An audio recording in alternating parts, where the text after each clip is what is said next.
See, for a minor children, the father is the legal guardian, right? And his and in his absence, suppose father is not there, or in his absence, the mother will become a legal guardian, right? A father by law is entitled to hold the custody of the minor child, and so cannot enter into a contract which is not consistent with his duties arising out of the custody. So if father is there, he can become a legal guardian. Somebody has done a contract in which agreement where instead of father, somebody else like maternal uncle is there, or maternal father is there, right, grandfather is there, they are going to become the legal guardian, or the mother is going to be legal guardian. So those all agreements are restraint of parental duties. As per Indian constitution and Indian contract act of 1872, only father can become a legal guardian. But in the absence of father, other persons, right, maybe mother, right, mother can become a legal guardian. If even mother is not there, father is also not there, mother is also not there for a particular person or a minor, in that case some other person like maybe uncle or maybe maternal uncle, they can become a legal guardian. Let us take for an example here. A father having two minor boys, right? A is a father, he is having two minor boys, and he agreed to transfer the guardianship to of those boys in favor of B, and also agreed not to revoke the transfer. But subsequently, after the boys had left to England for higher studies, he changed his mind and instituted a suit of custody for the boys, and for a declaration that he was the proper and lawful guardian. The Privacy Council, while agreeing that the father was the rightful and proper guardian, held that among the Hindus and the father is the natural guardian of his children during the minorities, but his guardianship is in the nature of sacred trust, and he cannot therefore during his lifetime substitute another to be the guardian of his minor child in his place. So according to the Indian Contract Act and Indian Constitution, the father becomes the guardian. But where the situation is not good, the guardianship can be changed. Okay, see, agreements in restraint of parental rights means what? According to Indian Constitution, father is the legal guardian. If father doesn't take the responsibility, or father has given a guardianship to somebody else, or if father is not present, maybe he has died, in that case, mother will be the legal guardian.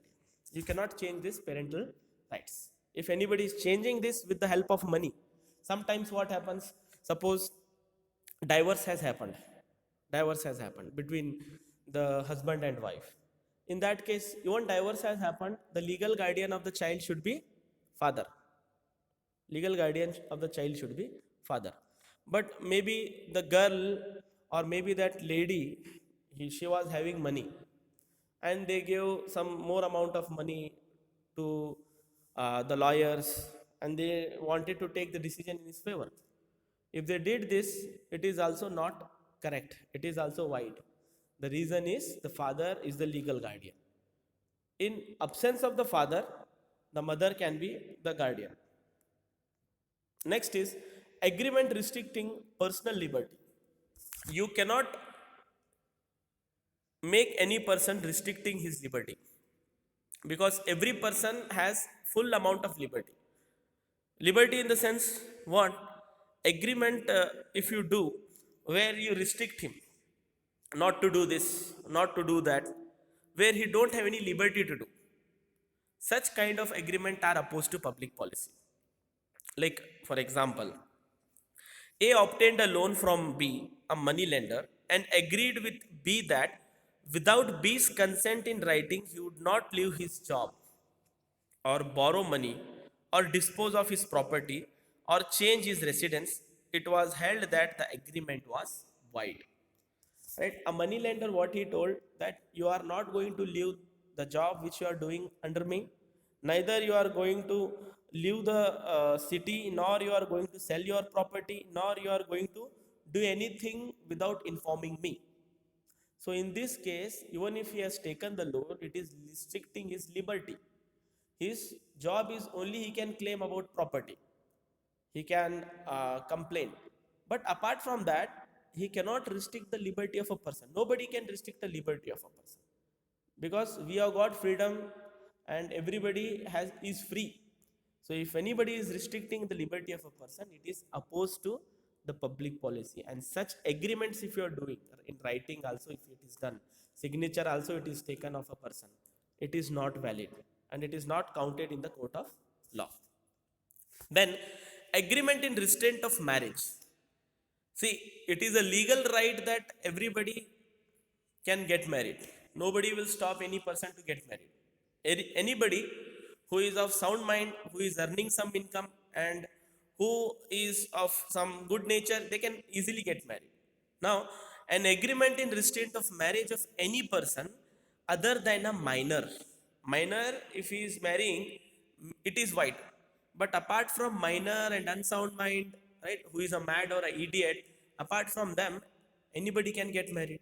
Law does not make it compulsory for everyone, every person to marry. Law has not told that it is not compulsory, right? It is not compulsory according to law.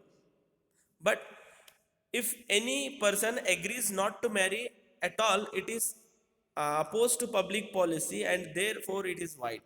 Further, any agreement in which a person agrees not to marry a particular person is also void and it is against the public policy. Right? To sum up, in India, the rule is that any restraint of marriage, whether partial or total, is absolutely void, except of course restraint on the marriage of a minor. Only minor's marriage is void. Apart from that, a girl who is above 18 years of age and a boy who is above 21 years of age, they can get married. They can get married unless they should not have some specific kind of major diseases, and if they have if they are sound mind, right, if they are sound mind, they can get married easily. So if you take an example here, N promised to marry only M. N said to M that he will marry M and none else, means he will not marry anybody else, and to pay M a sum of rupees 5,000. He gave money also, maybe some money was given as a gift to her, and he told that I will marry you only. Agreement was also made. If he married someone else, N married O. In this case, the contract was restraint of marriage and therefore it is void. The contract will not even come into existence because N married O.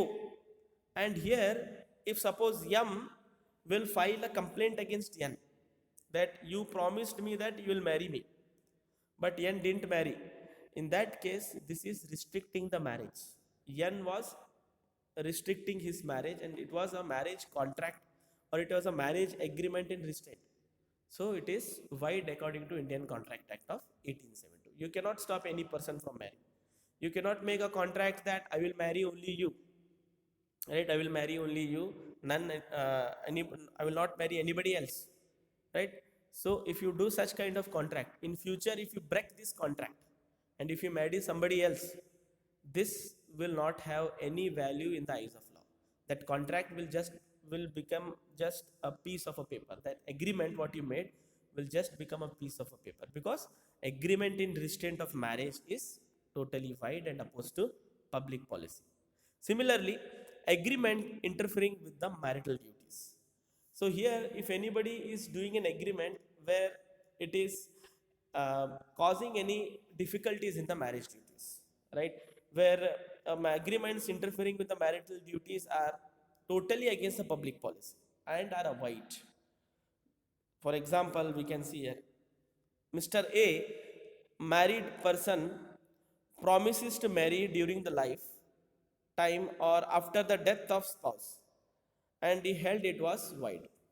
Already it was married, or he has been married, and now he promises to marry during the lifetime. So it was held that it was totally void and opposed to public policy. Similarly, Mr. A entered into an agreement with B in consideration of getting a divorce and marrying A, and it was held it was totally a void agreement.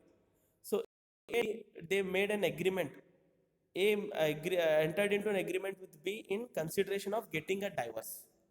Right? He wanted to get a divorce, and he wanted to marry somebody else. So in that case, it is void. Right? You are doing an agreement where you want to get a divorce from one, and then again you want to marry somebody else. So you are interfering with the marital duties. So it is totally against the public policy. Similarly, agreement to defraud creditors. Right? An agreement which is made with the intention to defraud the creditors or revenge revenue authorities is not enforceable as it is opposed to public policy. See, you want to do fraud to your creditors. Your creditors are there, you want to cheat your creditors, you want to harm your creditors, where you want to cause loss to your creditors. In what form? That you are not going to repay your money to the creditors. In that case, this type of agreement will call as agreement to defraud creditors. Then agreement in restraint of trade. If any law or every contract by which anyone is restrained from exercising a lawful profession, trade, or a business of any kind is void. See, somebody has started a business, right? And you want to start a similar kind of business in that same locality, same kind of trade you want to start, and you will give money to that person. And after giving money, you will make an agreement, right? You paid him 5 lakh rupees, and you told that don't start this same business here because it will be competition to us. Go and start at some other place. And you paid money also. He took money, and agreement was made. He did signature also. Everything was over.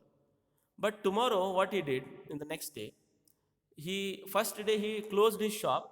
After 10 or 15 days, again he reopened it. He restarted it, right?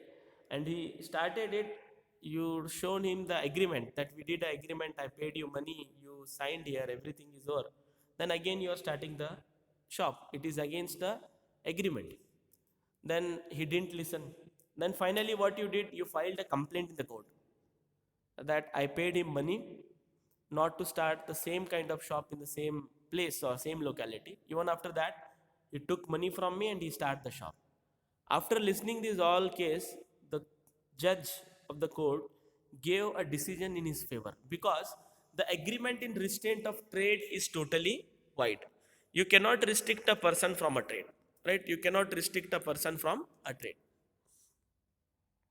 Similarly, you can see this example over